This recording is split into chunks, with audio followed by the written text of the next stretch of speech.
अल्हम्दुलिल्लाह। मेरे अजीज भाइयों और बहनों, जरा अपने दिल से एक सवाल पूछिए। हम फज्र पढ़कर किस जल्दी में होते हैं? क्या वाकई हमारी मंजिल इतनी पास होती है कि हम रब्बुल आलमीन के दर से उठते ही भाग खड़े हो? याद रखिए, फज्र के बाद के कुछ मिनट कोई मामूली वक्त नहीं होते।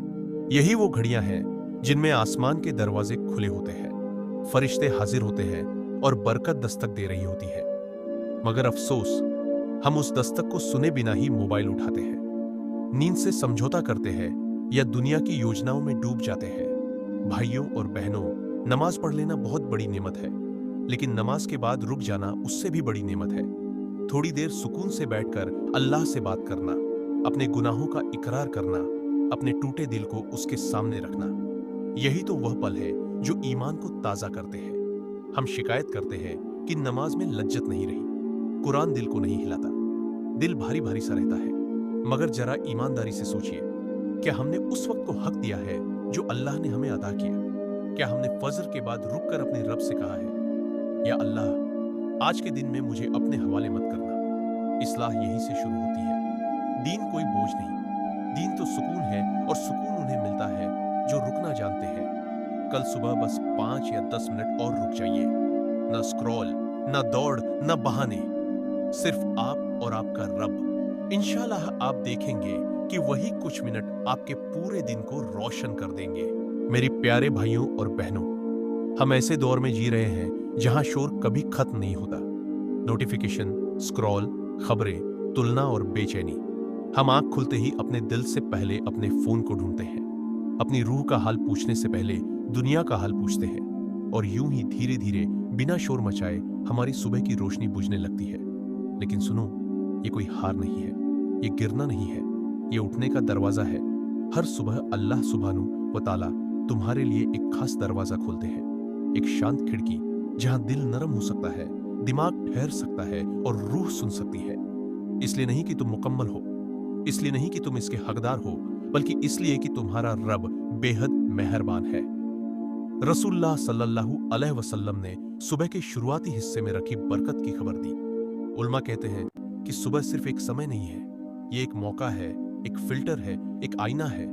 जो तुम अपनी सुबह में रखते हो वही तुम्हारे पूरे दिन को ढाल देता है। और यही दुआ की असली हकीकत सामने आती है। ये कोई जादुई मंत्र नहीं, ना ही दुनिया का कोई कॉन्ट्रैक्ट। ये तो फज्र के बाद दिल की सच्ची बातचीत है बंदे और उसके रब के बीच। बस बैठो, भले ही 2 मिनट ही सही, फोन दूर रखो, सांस धीमी करो, दिल को जगाओ और अपने ही शब्दों में कहो, या अल्लाह, आज मेरे दिन में बरकत दे, मेरे दिल को साफ रख, मेरे रास्ते को रोशन कर, मुझे गुमराही से बचा, मुझे अपनी नाफरमानी से बचा और अपनी रजा के करीब कर दे। याद रखो मेरे भाई और बहन, जब तुम सुबह में अल्लाह को आगे रखते हो, अल्लाह तुम्हारे पूरे दिन को संभाल लेते हैं। और जो दिन अल्लाह के हाथ में हो वह कभी बेरकत नहीं होता। और सचमुच समय के साथ कुछ बदल गया।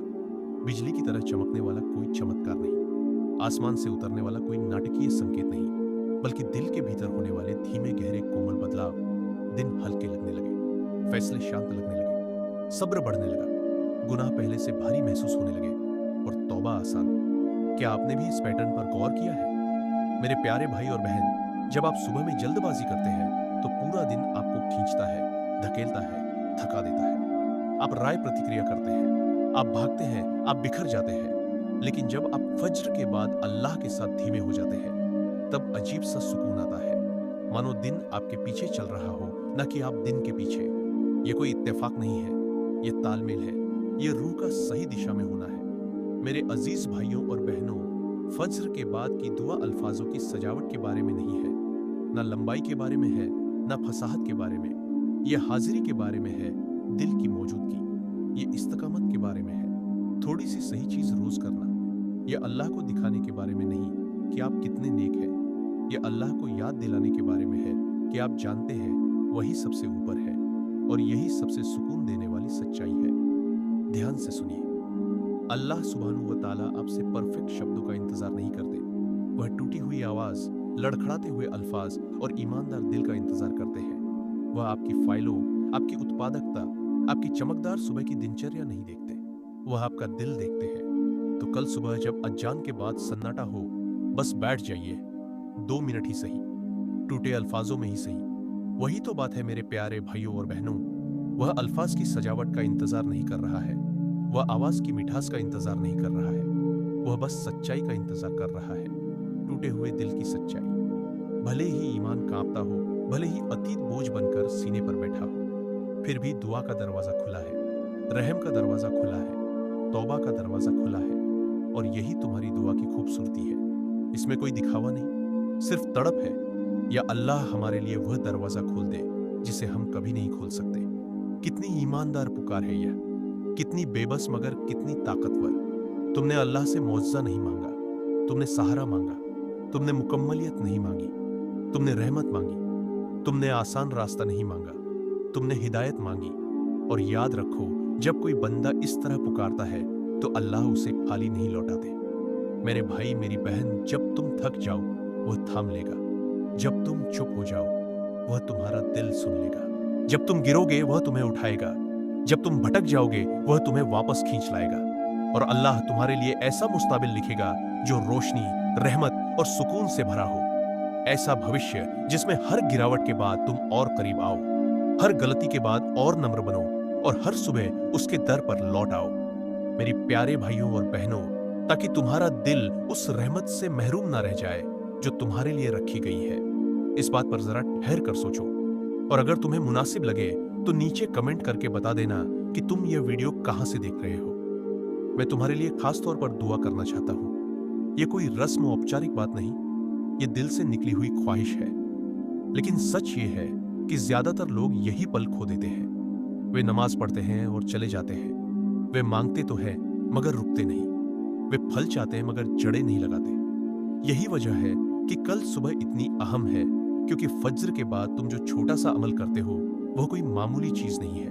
वह एक बीज है, एक ऐसा बीज जो चुपचाप बढ़ता है, दिल में जड़ पकड़ता है और पूरे दिन को बदल देता है। और अगले हिस्से में मैं तुम्हें बताना चाहता हूं कि यह पल इतना ताकतवर क्यों है। उल्मा सुबह के इरादे के बारे में क्या कहते हैं और इस वक्त में छिपी हुई गैबी बरकत क्या होती है। क्योंकि जब यह हकीकत तुम्हारे दिल में बैठ जाएगी तो इंशाल्लाह तुम फिर कभी फज्र के बाद जल्दबाजी नहीं करोगे। तुम भागोगे नहीं, तुम ठहरोगे और उसी ठहराव में तुम्हें सुकून मिलेगा। और जब यह समझ दिल में उतर जाती है मेरे प्यारे भाइयों और बहनों, तब सब कुछ बदल जाता है। यह सिर्फ एक भावनात्मक झटका नहीं है, ना ही केवल मीठी बातों का सुकून है। इसमें इल्म है, इसमें तरतीब है, इसमें सुन्नत की गहरी हिकमत है। यहाँ एक ढांचा है जिसे अल्लाह और उसके रसूल सल्लल्लाहु अलैहि वसल्लम ने बड़ी नजाकत से हमारे लिए रखा है। उल्मा बताते हैं कि सुबह का वक्त इसलिए खास नहीं है कि घड़ी पर कोई जादुई संख्या लिखी होती है, बल्कि इसीलिए कि यह इंसान की फितरत के सबसे करीब होता है। इस वक्त में शोर कम होता है, दिल कम बिखरा होता है और नियत को सच्चा रखना आसान होता है। रात की थकान उतर चुकी होती है और दिन की दौड़ अभी शुरू नहीं हुई होती। बीच का यह पल रूह के लिए साफ शीशा है। सुन्नत हमें सिर्फ क्या करना है नहीं सिखाती, बल्कि कब और कैसे करना है यह भी सिखाती है। फज्र के बाद बैठना कोई आकस्मिक आदत नहीं है, यह एक जानबूझकर चुनी हुई हालत है। यसूई की हालत, इन्हिसार की हालत, सुपुर्दगी की हालत। उल्मा कहते हैं कि इस समय में रखी गई नियत पूरे दिन के लिए दिशा बन जाती है। यह ऐसे है जैसे आप जहाज को भोर में सही दिशा में मोड़ दें। बाद में लहरें आएंगी लेकिन रास्ता तय हो चुका होता है। यही पर समझ गरी होती है। आप सिर्फ दुआ नहीं कर रहे होते, आप अपने दिल को कबला दे रहे होते हैं। आप सिर्फ मांग नहीं रहे होते, आप अपने पूरे दिन को अल्लाह की ओर उन्मुख कर रहे होते हैं। और जब यह हकीकत तुम्हें समझ आ जाएगी, तुम फज्र के बाद भागोगे नहीं, तुम घड़ी को नहीं देखोगे, तुम फोन की ओर नहीं झुकोगे,